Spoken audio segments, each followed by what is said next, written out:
So this is number 16 in our series in 1 Corinthians, and we're looking at chapter 10, beginning the first 13 verses.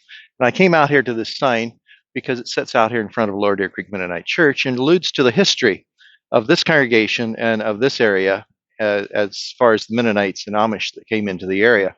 And this Daniel P. Kenrick was my wife's fourth great grandfather. So it's a family thing. One of the things that's interesting in this passage is after all that Paul has talked about and has alluded to about making sure that we are building our faith upon one foundation, that is Jesus Christ, and he's now talking about all the means that we can possibly do to make sure the gospel gets to the next generation. Then right after that in chapter 10, he talks about history, and he goes back to his history saying goes back to Moses and the baptism of going through the sea. And then he has these things about now these things occurred in verse 6 as examples to keep us from setting our hearts on evil things as they did. And he points out not to be adulterers, not to commit sexual immorality, not to test the Lord, and not to grumble. And I imagine none of us do that in the church, right? And then he goes down to verse 11, which I think is interesting. These things happened to them as examples and were written down as warnings for us, on whom the fulfillment of the ages has come. So he says, basically, history has a purpose. I want to point that out, especially today as we think about our news and the number of things that are being pulled down because the history is offensive to someone. Well, in reality, when we do history accurately, it will be offensive because it points out where we've all made errors in the past, and where the errors have been made and how they've been analyzed in the present. So taking down the very structures that are offensive actually is erasing the very things that we need to keep in consideration. Then in verse 12, so if you think you are standing firm, be careful you don't fall.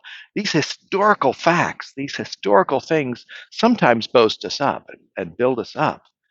And Paul is saying, be careful. The things that you're building up on may not be Jesus, and we can easily fall. Then he says, no temptation has seized you except that which is common to man, and God is faithful. He will not let you be tempted beyond what you can bear. But when you are tempted, he will also provide a way out so that you can stand up under it. And I think of that in reference to this sign and the family history that reminds us that Daniel P. Kenrick came out here in a covered wagon. I think oxen pulled it. He came up this road. We know he came to that hill back there. That was the original settlement where he stayed. This Hillcrest property was part of what he homesteaded in this county.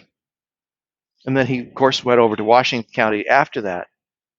But this very road would have been traveled by Daniel P. Kenrick.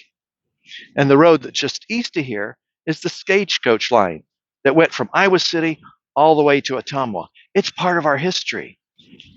One of the things I'd like to point out to you, parents and grandparents, is one of the most important things that your children and grandchildren will not get in school is the history of your family and how God has worked through circumstances and situations to bring them to a place of faith and to a place of blessing.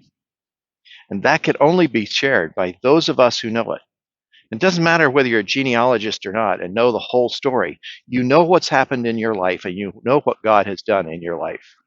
Share that rich history with the next generation. If you haven't thought about it before, think about it today.